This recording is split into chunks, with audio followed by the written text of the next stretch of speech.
कि मुख्यमंत्री अरविंद केजरीवाल को बीती रात गिरफ्तार कर लिया गया है और इसके बाद से लगातार उनकी मुश्किलें बढ़ती हुई दिखाई दे रही हैं और सुप्रीम कोर्ट से भी उन्होंने अपनी याचिका वापस ले ली है। इसी मुद्दे पर हमारे साथ बातचीत करने के लिए बीजेपी सांसद रमेश भिदोड़ी हैं। सर, जिस तरीके से मुख्यमंत्री अरविंद केजरीवाल गिरफ्तार हो गए हैं, क्या कहना चाहेंगे? देखो, वो उनके खिलाफ पर्याप्त सबूत हैं।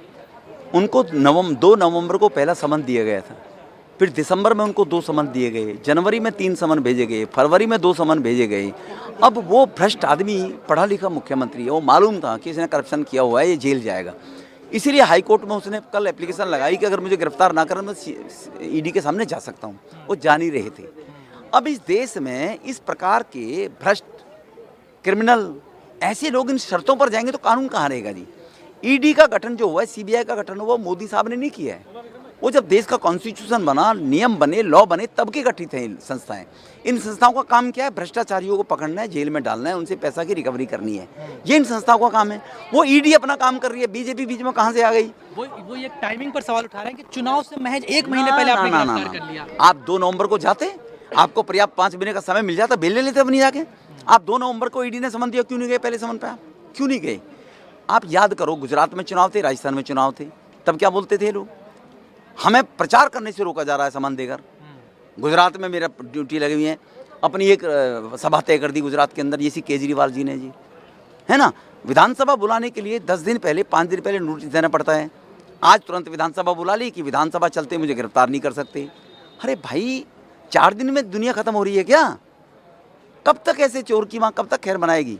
तो इसीलिए ये केजरीवाल साहब ने भ्रष्टाचार किया है और ईडी ने अपना काम किया है। वो कह रहे हैं कि ये गैर कानूनी है और जिस तरीके से कार्रवाई जो हो रही है, अगर कोई बीजेपी में शामिल हो जाता है तो उस पर कोई एक्शन नहीं लेती ईडी, केवल विपक्षी दलों पे। ये देश की जुडिशरी क्या काम कर रही है?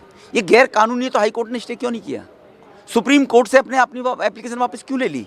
क्यों? सुप्रीम कोर्ट ने साक्ष्य देखे होंगे तो सुप्रीम कोर्ट ने कहा होगा इसको रिजेक्ट करूं या विड्रॉ करते हो आप, ये तो गलत है, ये तो जेल में ही रहना चाहिए ये तो आदमी। तो ये सुप्रीम कोर्ट के जज ने कहा होगा ना ऑफिसर अंदर कोर्ट के अंदर, और तब इन्होंने विड्रॉ की है।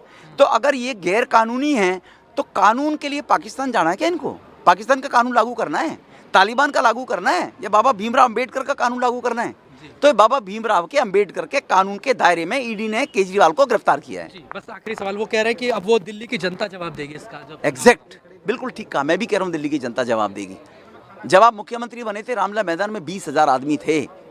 कल आपको गिरफ्तार किया गया, आपके घर के सामने 500 आदमी नहीं थे। आज आप आईटीओ पर प्रदर्शन करने के लिए आए, आज आपके पास 1000 आदमी नहीं थे। आपके अगर 150 पार्षद हैं, आपके अगर 62 एमएलए हैं, क्या उनकी किसी की भी औकात 100 आदमी लाने की नहीं थी? नहीं ला पाए। अगर 150 पार्षद और 62 एमएलए जोड़े 225 बन गए। 225 को अगर 100 से आप मल्टीप्लाई करेंगे तो 225 को 100 से मल्टीप्लाइंग करके तो आप खुद अंदाजा लगा लो, 4000 लोग हो जाने चाहिए थे। आप 1000 आदमी नहीं ला पाए। नहीं तो जनता उसका जवाब दे रही है अब इनको। जी, बहुत धन्यवाद सर। तो देखिए, हमने बातचीत करी रमेश भिदोड़ी जी से, जो साफ तौर पे कह रहे हैं कि जनता इसका जवाब दे ही रही है और निश्चित तौर पर जो कानूनी कार्रवाई जो की जा रही है वो बिल्कुल वैध है। इसमें बीजेपी का कोई लेना देना नहीं है और काम जो है कानूनी दायरे में रहकर किया जा रहा है और इस पूरे मामले को लेकर कोर्ट ने भी केजरीवाल को राहत नहीं दी है।